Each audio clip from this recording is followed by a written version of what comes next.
Andreas, bagaimana perkembangan pencarian korban kapal Tunu Pratama Jaya hingga siang hari ini? Selamat siang, Syaza. Saya berada di posko operasional SAR, Search and Rescue, dalam upaya pencarian KMP atau kapal mesin penumpang Tunu Pratama Jaya yang tenggelam di Selat Madura pada Rabu malam. Ini adalah hari kedua pencarian yang dilakukan oleh tim Basarnas. Tadi pagi sudah ada rilis tentang rencana kerja apa yang akan dilakukan oleh tim Basarnas. Nantinya akan ada bukan nantinya tapi hari ini akan ada 2 kelompok pencarian, satu yang di Ketapang dan satu yang ada di Gilimanuk, Bali. Yang di Ketapang akan terbagi menjadi 3 seru atau Search Rescue Unit. Masing-masing adalah seru darat, seru laut, dan seru udara. Seru darat akan dikerjakan oleh polisi dan TNI AD. Mereka akan mendekati para nelayan di pesisir pantai di Banyuwangi untuk meminta bantuan kepada para nelayan yang mencari ikan jika mendapati para korban untuk segera melapor. Kemudian dilakukan juga upaya pencarian oleh tim seru laut yang akan digawangi oleh kawan-kawan dari TNI Angkatan Laut dan sudah mendapat bantuan berupa 2 KRI, yaitu KRI Teluk Ende dan KRI Tongkol, juga 1 pesawat CN-235. Sementara seru udara akan digawangi dari Basarnas, juga nanti mendapat bantuan 2 helikopter lagi. Kesemua seru ini akan bekerja secara koordinatif, dikoordinasikan di posko ini. Mereka akan mencari para korban tenggelam, apakah itu yang masih hidup ataupun yang sudah meninggal. Semua upaya akan dikerjakan oleh tim SAR untuk dalam upaya mencari para korban ini. Saya di sini sudah bersama dengan Pak Eko selaku koordinator utama dari tim SAR. Bisa dijelaskan secara lebih rinci, Pak, bagaimana teknis pencarian dari para korban ini, Pak? Baik, terima kasih Mas atas hal-hal yang perlu dipublikasi kepada seluruh masyarakat melalui media, bahwa hasil tadi kita rapat jam 8 melaporkan kesiapan rencana kerja kita hari H+2 ya. Hari ini setelah organisasi tugas terbentuk, makanya saya jelaskan, SMC membentuk OSC. OSC ada 2, Gilimanuk dan Ketapang. Kemudian masing-masing ada seru. Saya mulai dari seru Ketapang. Ada darat, laut, dan udara. Tuh, darat tadi sudah disampaikan, kawan-kawan Kodim dari TNI AD dan Polres itu akan mengerahkan, dan TNI AL akan mengerahkan seluruh Babin Kamtipmas, Babinsa, dan Babin Potmar untuk pembinaan potensi yang mereka lakukan kepada masyarakat nelayan apabila menemukan dari korban yang 30 belum terevakuasi. Kemudian seru laut, setelah rapat koordinasi dan evaluasi oleh Bapak Menhub kemarin, ada perkuatan dari matra-matra TNI AL dan Polri. Nah, kekuatan ini kita atur rencana pola pencariannya. Seru laut sudah menyiapkan, seru udara juga sudah menyiapkan, seru darat dan Polri sudah bergerak. Sementara ini kami di posko memantau situasi jalannya kegiatan operasi sambil mengupdate situasi yang ada. Sekarang kita mulai dari seru laut ya Mas. Di sini kita lihat situasi terkini Selat Bali.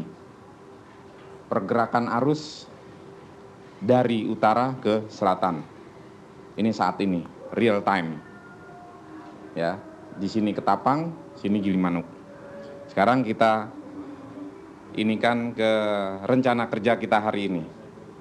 Tolong slide seru laut. Ini seru laut, nanti bisa langsung kepada Dan Nanal. Saya jelaskan, ini sektor utara mulai dari biru, jingga, di sini kita bagi 2, biru, kuning, hijau, jingga. Kenapa? Di sini terjadi penyempitan arus selat dari utara membesar ke sini. Sehingga dengan strategi dan kemampuan kapal yang ada, kami menyusun kapal mana yang di selat sempit, kapal mana yang ada di selat terbuka. Berdasarkan evaluasi kemarin, korban diketemukan di antara 2 titik ini. Ya, Kecik sama Pabuahan. Sehingga dari Seru Laut melaporkan ke kami, kapal-kapal besar dioperasionalkan di selat yang arah selatan. Demikian juga Seru Udara. Heli dan CN nanti menyapu survei udara, searching udara lewat sini.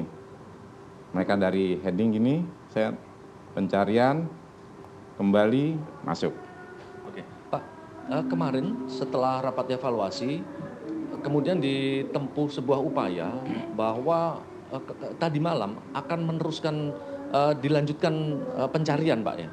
Padahal sebenarnya menurut aturan kan jam 5 selesai. Ada pertimbangan apa Pak? Malam sampai dilanjutkan dan apakah malam ini juga akan melanjutkan pencarian?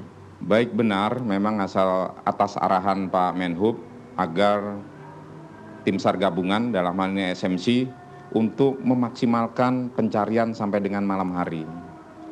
Sehingga kami menyanggupi dengan melihat kesiapan alutsista yang ada, kemampuannya, sehingga tentu kita harus batasi karena pencarian masih panjang. Kita lanjutkan malam hari sampai dengan pukul 22.00. Kenapa kita lakukan pencarian malam hari? Kita juga melihat perubahan arus pasang surut. Mungkin kalau malam kemarin dari selatan ke utara, kita mencari di sektor titik last known position, sekitar situ dulu. Dilakukan oleh kapal-kapal Basarnas, yaitu KN SAR Purworejo dan KN SAR Arjuna, serta RHIB yang kecil, yang bermanuver lebih cepat karena ini traffic penyeberangan, Mas. Pak Eko, kemarin waktu dalam press release itu disampaikan bahwa jumlah penumpang yang selamat ada 28, 29 Pak ya. Apakah sekarang ada update tambahan Pak?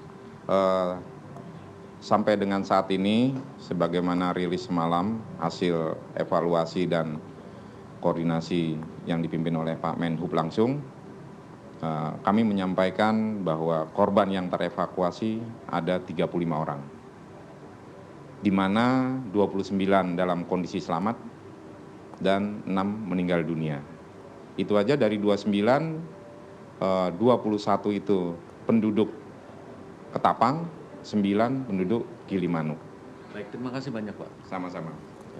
Ya, Syaza, hari ini tadi dalam rapat kerja untuk melaksanakan kerja evakuasi hari ini, sudah hadir juga dari pihak KNKT, tapi pihaknya mengatakan bahwa KNKT belum akan bekerja saat ini karena saat ini adalah upaya pencarian. KNKT nanti akan bekerja saat pekerjaan evakuasi dan pencarian sudah selesai. Syaza.